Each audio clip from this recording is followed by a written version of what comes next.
As a thank you to all of the Hey Kings listeners, we're offering 35% off from November 21st to November 27th. And the code that you need there in all caps is HK, like Hey Kings, HK Thanks, THANKS, no spaces. HK Thanks is your promo code to get you 35% off at hey-kings.com.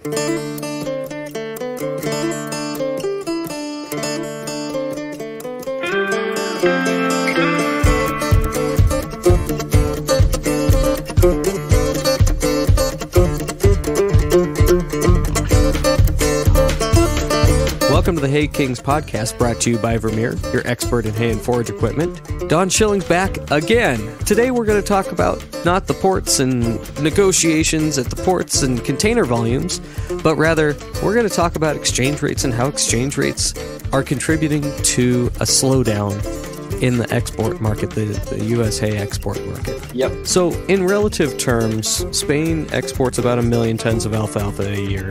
Australia is about 1 million tons of oat and hay per year. And the U.S. is about 4 million tons total. Right. Now, you throw in some of those other countries, I really don't have a good feel for the other countries. I think if you added them all up, you wouldn't get to 500,000 tons. Okay. So the whole world market is 6.5 million tons. The U.S. is 2/3 of that, a little under 2/3 of that. Yep. So we do have, and we do have the supplies, we do have the exportable supplies to meet that demand. It's just the question of the price and when. The question of price, it's effectively been answered. And this is what we explain to our customers, because I don't want to offend anybody, right? But it's, these greedy American farmers. You've got to go back to these farmers and tell them that the milk price doesn't support the price of hay. You have to negotiate with them. And you say, okay, but what you don't realize is we have either already paid for the hay or agreed to a price on the hay. There's no going back to the grower. Right? And if we went back to the grower, do you know what he would say to us? Who's going to pay my fertilizer bill? Right. Who's going to pay my fuel bill? Who's going to pay my labor bill, my rent, or whatever? Yeah, of course. All the things farmers need cash flow for. Right. And the answer to this is anytime there's inflation, it has to get pushed to the end user. It has to get pushed to the consumer. Yep. So if you have to pay an extra 50 cents a gallon for milk, you're not missing your mortgage payment because of that. Your kids are not starving because of that. And it adds up. Certainly it does, but it doesn't break you. Mm-hmm. If farmers couldn't recover their fertilizer bill this year, it might break them. What's the impact of that, right? Yeah. So what do? You push it to the consumer, and they absorb pennies where the producer is absorbing dollars, right? Yeah. Or the consumer's absorbing fractions of pennies. On all of those happy notes, do you have any advice for hay producers? And we're talking largely about the West Coast hay market. This year, I find that we're a little isolated because of fuel prices. It's hard to make shipping hay out from the West Coast eastbound is a little more difficult. What advice do you have for hay producers in the West, both for the near term and the longer term? In the near term, with new crop, right? The situation that exists right now, it's not going to change. We have to ride this out. But it's important to start to try to grapple with what's the impact going to be come new crop. The prices that we have, they're not sustainable, right? We've just been educated on that. Part of our problem here in the Northwest this year with our alfalfa, it didn't test. We can't even explain it yet, exactly what happened. It's a really hard sell when the hay out of California is cheaper. We've always been able to say, yeah, but that's summer hay. It's 130 RFV, and you get what you pay for. Mm-hmm. You want better quality, higher test. We're on average, our 4 cuttings are going to be higher quality than their 8 cuttings. Ultimately, California ran out of decent hay, the market would shift back up to us. But when our hay doesn't test, how can you charge a premium for it? And I know that's not in the control of the grower, but we need to realize that, right? We've been really proud of our alfalfa, and for good reason. But how are you proud of something that tests 120 RFV? Eek. Right? That's certainly not top shelf alfalfa. No, and for the first time ever, we're seeing tests 120s, 130s are normal. Suddenly 150 is high test hay. And where were the 170s this year? Where were the 180s? You know, where was that one field that broke 200? You didn't see them. Didn't exist. I mean, prices are easily up $100 over what they were last year. I mean, what's the price of alfalfa today? We can buy hay right now at $340. By any measure, that's not cheap, and the test on that is probably going to average 135. So we need to recognize, one, that if we want to get a premium price for our hay, it needs to continue to be premium quality. The other thing is what market is growing?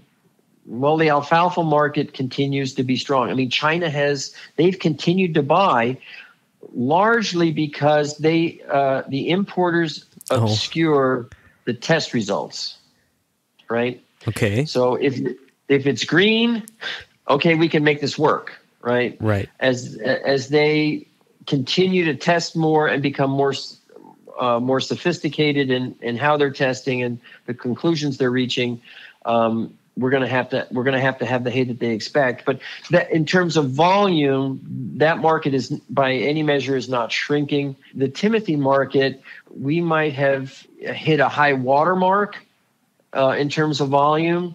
It might take us a while to recover from it. So if I were a grower and it was a toss-up to me between, I got to rotate anyway, Timothy alfalfa, I can't get Timothy seed anyway, I'm gonna plant more alfalfa. That is a much more well-reasoned decision, I think. Are alfalfa prices going to come tumbling down? I don't think so. It would take a supply shift, and that's not going to happen until next May at the earliest. The great strength of the alfalfa market is that you've got the domestic alfalfa demand to support it. On the Timothy side, there's no equivalent, right? It's export or die. Yep. And in terms of, okay, I'm a Timothy grower. That's what I do. I don't care what's going on with alfalfa or anything else. I'm going to grow Timothy. It's got to be decent quality, and you really got to look at your inputs and your production costs, and you have to make some hard decisions, because I don't think Japan is learning now how much Timothy it really takes, to make our beef and dairy industry work. They're figuring out what really are the alternatives to Timothy. Now that seems to suggest a longer lasting impact. And I say that because once somebody figures out, I don't have to feed this sometimes hard to source, sometimes expensive structural fiber, I can feed this, that, or the other thing, then it's hard to unlearn those things. That Exactly. seems to suggest a longer-term structural shift. Let's take a break there, and we'll get a word from our sponsor. I wouldn't care what baler anybody was running. I would tell you that this is the best mesh there is, the best mesh. When I switched to Vermeer Net, the first thing I noticed was how strong the mesh was when I was putting it into my baler. It's tough. It doesn't rip. It holds together. The biggest impact Vermeer Mesh has had on my operation has been more time. That time savings, it's just you got more money in your pocket or more time with your family. I'm Mike Levacy, and that's why I switched to Vermeer Net. I think that it's impossible not to recognize that that's inevitable. The question then becomes, okay, to what extent? If Timothy prices return to, and I'm making air quotes here, normal, then you would recover some of that perceived loss of reliability on the part of U.S. Timothy.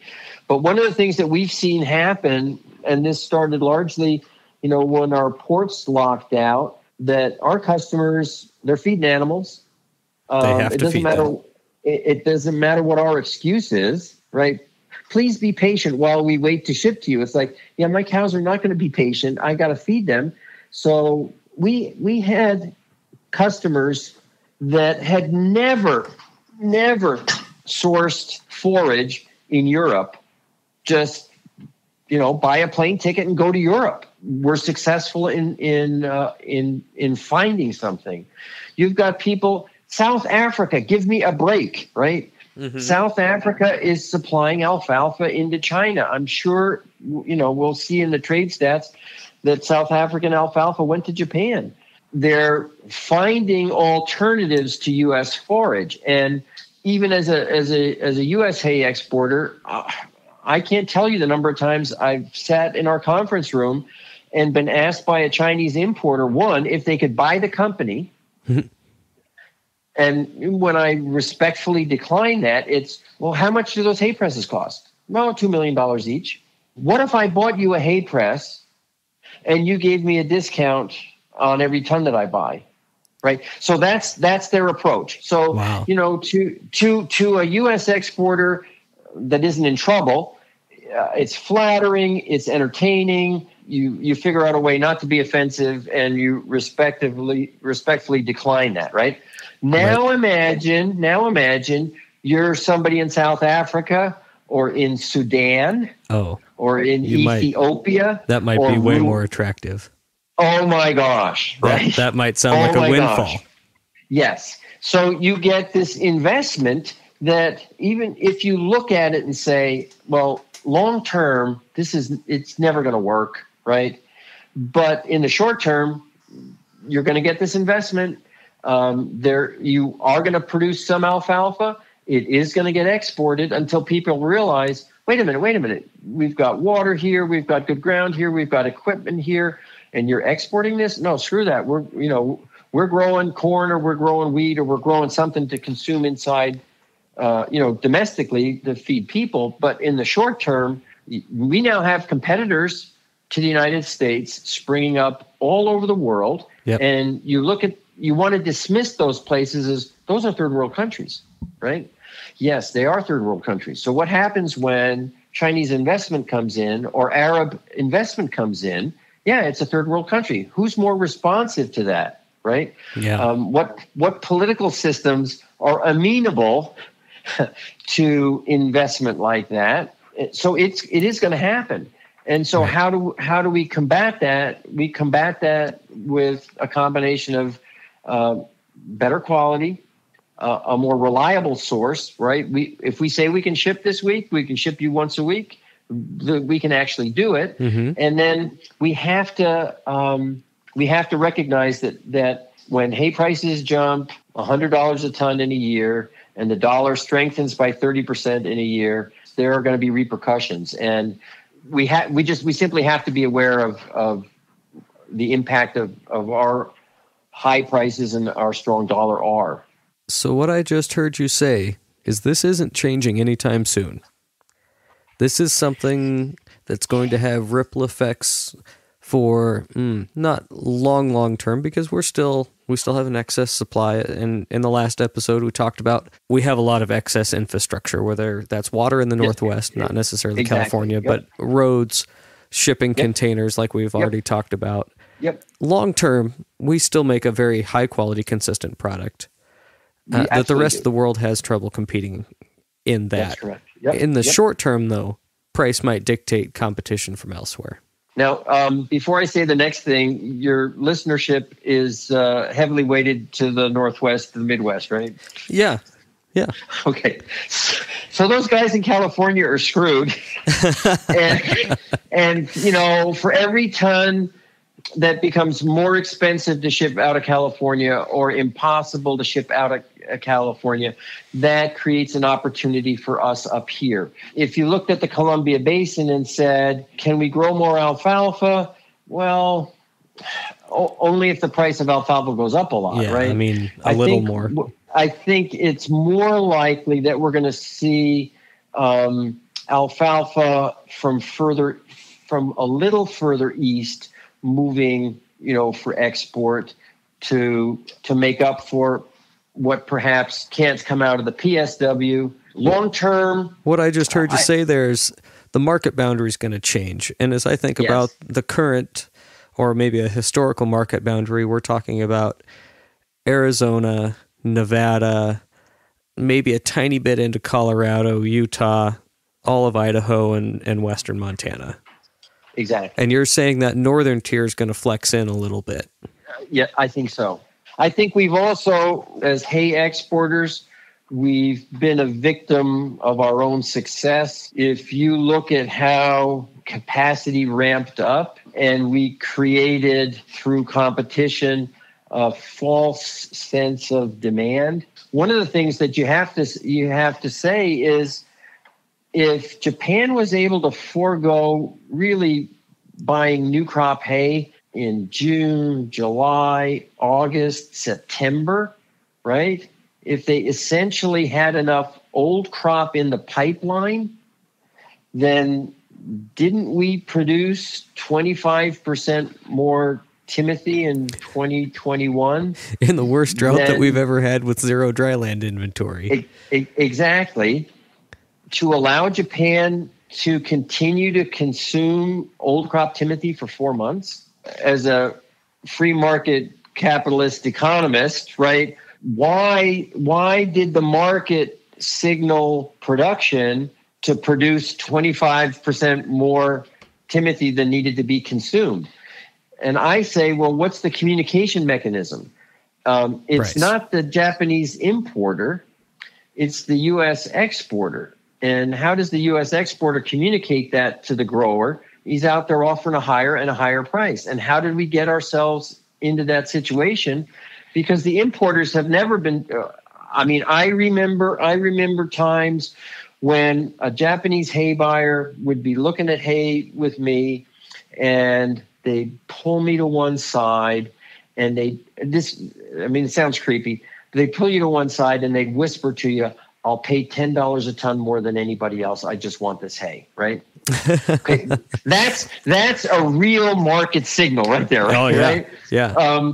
But what we've been doing as exporters, if you look at the number of companies that export hay, right? Just graph them. They've grown steadily. And as each one of us says, okay, I've got one hay press, or, I've got one new hay press. I've got two this year. I had one last year.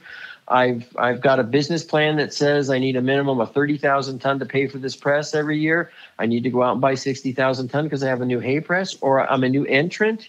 Yep. You have to get your elbows out and pay higher prices to compete against the only way establishment. Exactly. So over the course, you want to call it over the course of the last 3 years or 5 years or however many years you want to say it is, we've been trying to elbow each other out of the way in order to secure this volume. Not because the Japanese are saying to us, my demand has increased this year by 10%. We're feeding 10% more cows in Japan. We need more Timothy. It's not the signals haven't been coming from the market. It's because we overbuilt on exporting, on press capacity. Yes, we did. So press manufacturers don't listen to this podcast either, right? Well, from what you just told me, those that export presses, which I think is everybody to the rest of the world, should be quite happy. Yes, they are. Well, again, thank you very much for your time, Don. I appreciate having you back on. Thanks. It's been a pleasure.